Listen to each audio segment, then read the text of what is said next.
बिस्मिल्लाहिर्रहमानिर्रहीम।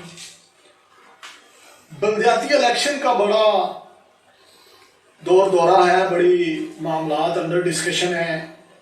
हल्का बंदियों का भी जो शेड्यूल जारी हो चुका है, एक्ट भी पास हो गया है। तो हमने इसको डिफरेंट पहलू से देखना है कि बलदियाती इलेक्शन जो होने जा रहे हैं या माजी में जो होते रहे हैं, क्या वाकई वो पब्लिक एंड लार्ज को जो डोर स्टेप पर खिदमात मुहैया करने में कामयाब हुए हैं या आइंदा हो जाएंगे। इन तमाम पहलू का आज जायजा लेंगे, क्योंकि ये मैं समझता हूं पॉलिटिक्स की नर्सरियां होती हैं। सियासत का बुनियादी अदारा बलदियाती अदारे हैं। यहां से जो लीडरशिप ने ग्रूम करके आगे आना होता है, पॉलिश होके आगे आना होता है। तो ये एक बहुत बड़ा, मैं समझता हूं बहुत बड़ा खला है। ये एक ऐसी सिचुएशन अराइज माजी में भी हुई है और आइंदा भी होने के चांस है। क्योंकि जब लास्ट ईयर हुकूमत के पाकिस्तान की मरकजी और सूबाई हुकूमतों के 5वें साल में इनका इनेकाद होने जा रहा है, तो क्या ये ट्रू स्पिरिट के मुताबिक जो है वो अपना रोल अदा कर पाएंगे? ये एक बहुत बड़ा सवालिया निशान है।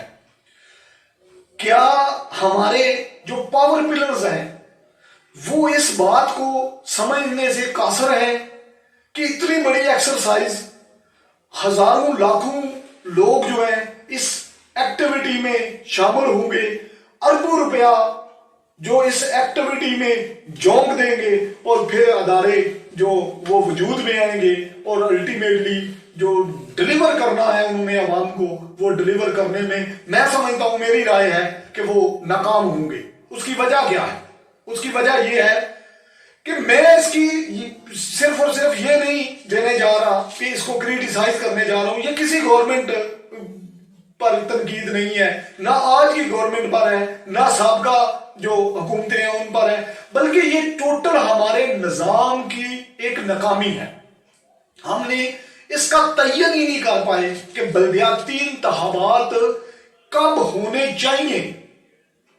मैं समझता हूं इस हवाले से जो मैं अपनी राय दूंगा, जो इसका हल है वो पेश करूंगा कि ये मरकजी और सूबाई जो हुकूमतें बनने के बाद ये 4 साल बाद इनके इंतखाबात नहीं होने चाहिए। इनके इंतखाबात ये नई हुकूमतें कौमी इलेक्शन होने के बाद with in 6 month, with in 1 year इसको डिटरमाइन कर ले। ये चंद महीनों के बाद इसका इलेक्शन हो जाना चाहिए। उसका फायदा क्या होगा?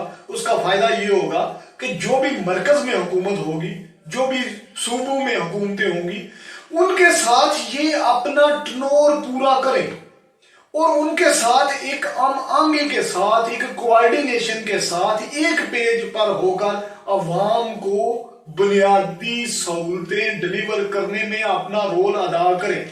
जब ये 5वें साल में ये बलदियाती अदारे कायम होंगे, इनके इंतखाबात होंगे, तो जिस तरह माजी में हुआ है, ना सिर्फ पिछले टनोर में हुआ है बल्कि नून लीग के दौर में भी यही हुआ है। हर दौर में यही हुआ है कि जब मरकज में और सूबाई हुकूमतें दूसरी पार्टियों की होती हैं और बलदियाती अदारों में अक्सरियत जो है वो अपोजिशन की होती है, तो कुछ डिलीवर नहीं होता। ना ही वो डिलीवर करने की पोजीशन में होते हैं, ना ही उनको फंड्स जारी किए जाते हैं, ना ही उनको फ्री हैंड दिया जाता है, ना इख्तियारात दिए जाते हैं, और अल्टीमेटली सारी एक्सरसाइज एक फ्यूटाइल एक्सरसाइज, एक फजूल एक्सरसाइज होकर अरबों रुपए का नुकसान होकर पब्लिक एक्सचेकर पर भी इतना बड़ा बोझ होकर कुछ भी डिलीवर करने में ये नाकाम रहते हैं। तो जब ये पहले साल में सूबाई हुकूमतें और मरकज की हुकूमतें बनने के बाद ये अदारे कायम होंगे, तो अगले 4 साल ये एक पेज पर आकर कुछ ना कुछ डिलीवर करेंगे। मैं समझता हूं ये एक बहुत बड़ी कमी है, बहुत बड़ी खामी है, ये एक खला है, इसे पूरा किया जाना अशद जरूरी है। और इस पे तमाम स्टेक होल्डर्स को बैठकर इस एक कंसेंसस करना होगा। मैं पहले भी इसमें डिस्कस कर चुका हूं कि ये कंसेंसस जो है ये पब्लिक एट लार्ज जो सबसे बड़े स्टेक होल्डर हैं उनको डिलीवर करने के हवाले से एक कंसेंसस किया जाना चाहिए। और ये अदारे जो पावर पिलर हैं ये भी अगर अवाम को डिलीवर करने में संजीदा ना होंगे तो गलती की गुंजाइश नहीं है।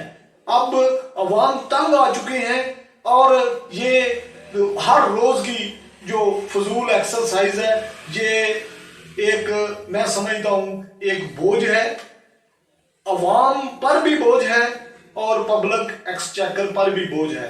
तो मैं इन्हीं अल्फाज के साथ अपनी आज के प्रोग्राम का इख्तिताम करता हूं। थैंक यू, बहुत शुक्रिया, थैंक यू वेरी मच।